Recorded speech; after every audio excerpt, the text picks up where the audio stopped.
Does your preacher even know what salvation is? We've been sold a gospel of escape, but Yeshua came to make us whole, not comfortable. Salvation isn't a contract for heaven, it's a covenant of daily transformation. What does it really mean to be saved? Brother, one of the greatest tragedies in modern Christianity is how far we've strayed from the Hebrew meaning of salvation. For most believers today, being saved has been reduced to a kind of spiritual transaction, a deal struck between heaven and hell. If you believe the right things, you get eternal life. If not, you burn. It's become a formula. Say the prayer, secure your afterlife. But Yeshua wasn't offering a contract. He was offering covenant. Salvation is about wholeness, not escape. In Hebrew, the word translated save is yasha, the very root of the name Yeshua. The Lord is salvation. But yasha doesn't mean to rescue from punishment. It means to make whole, to bring into safety, to restore what is broken. So when Yeshua says he came to seek and save the lost, Luke 19:10, he's not speaking about a future heaven versus hell transaction. He's speaking about the restoration of a relationship here and now. Salvation is not about where you go when you die. It's about who you become while you live. This is why Paul tells us to work out your salvation with fear and trembling, Philippians 2:12. He's not suggesting we earn salvation. He's describing a process, the continual yielding of our hearts to God's transforming presence. Salvation, from a Hebrew lens, is a daily restoration of covenant intimacy. It's the ongoing return of our hearts to the one who made us whole. The woman who touched the tzitziyot. Remember the woman who had been bleeding for 12 years, Mark 5:25-34, Matthew 9:20-22, Luke 8:43-48. In desperation, she reached out to touch the hem of his garment. But that's not just a poetic image, it's deeply Hebraic. The word translated hem is kanaf, which literally means wing or corner. It refers to the corner of the talit, the prayer shawl, where the tzitziyot, the fringes commanded in Numbers 15:38-40, are attached. Those fringes symbolized obedience to Torah, constant reminders to walk in God's ways. When the woman touched the tzitziyot of Yeshua's garment, she wasn't just reaching for fabric. She was reaching for the righteousness and covenant faithfulness of God himself. And what did Yeshua say? "Daughter, your faith has saved you." Luke 8:48. Not your faith has healed you physically, though that was true, but your faith has made you whole. She didn't just stop bleeding, she was restored, body, soul, and spirit. Her act of faith connected her to the fullness of who he is, the embodiment of God's covenant mercy. How modern theology cheapens salvation. When Christianity divorced itself from its Hebrew foundation, salvation lost its relational meaning. It became an abstract concept, a legal verdict stamped once in heaven's courtroom, but empty of daily transformation. In Scripture, salvation is not a one-time event, but a living process. It's the daily renewal that happens when you trust, obey, and walk with God.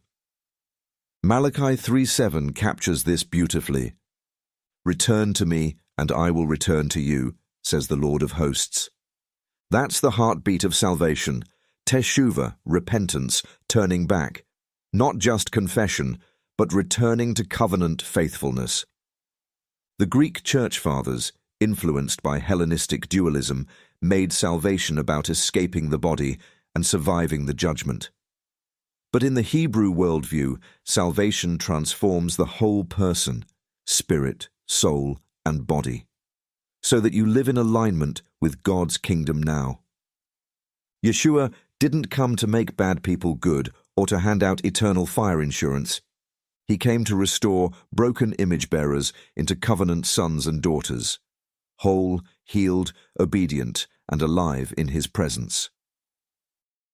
Salvation as present reality.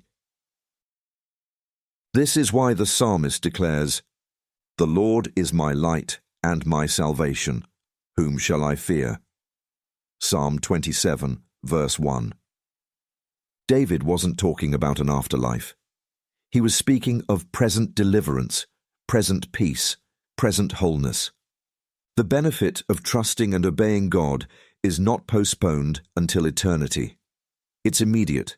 Every act of faith, every surrender of the will, every moment of obedience draws you deeper into the reality of His salvation, not as an idea, but as a lived experience.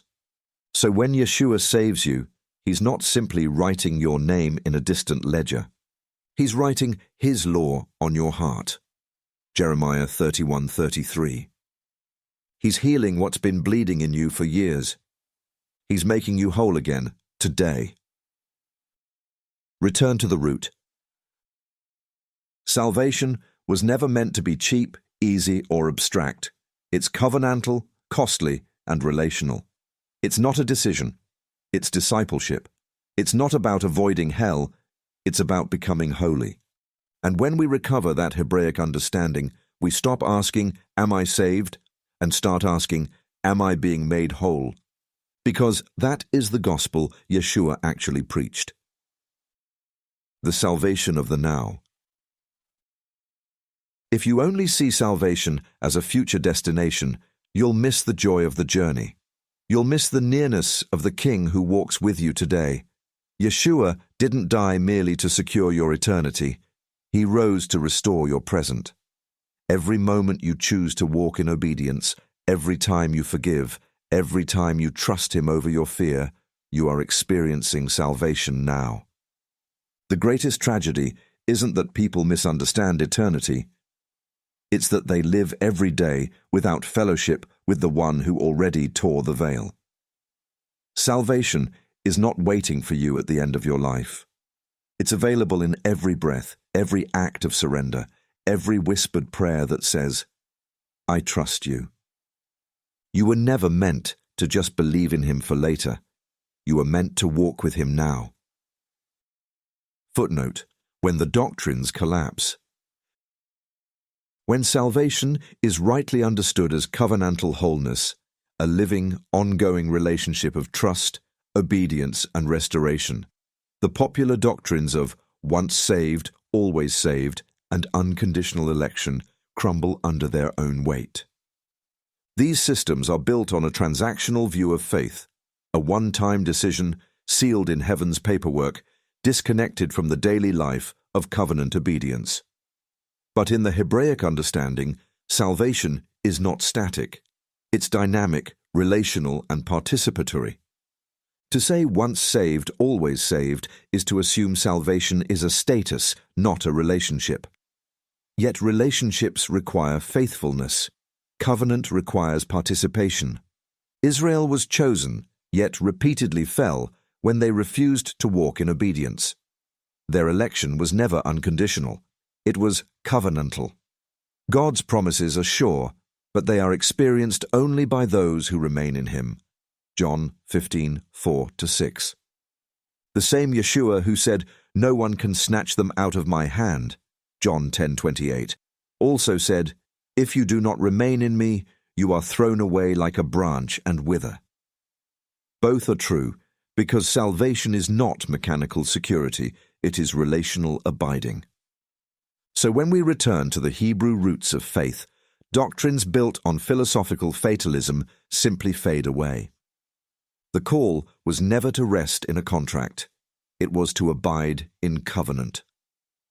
Suggested reading: Malachi 3:7, Luke 19:10, Philippians 2:12, Numbers 15:38-40, Mark 5:25-34, Luke 8:43-48, Jeremiah 31:33, Psalm 27:1, John 15:4-6, John 10:28, Selah, Pause and reflect. Beloved, if salvation is truly about being made whole, then every moment of your life is sacred ground for restoration. Don't wait for heaven to walk with him. Heaven has already reached for you.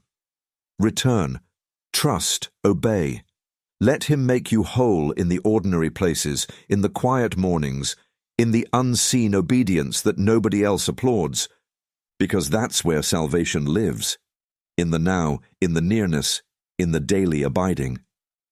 Selah.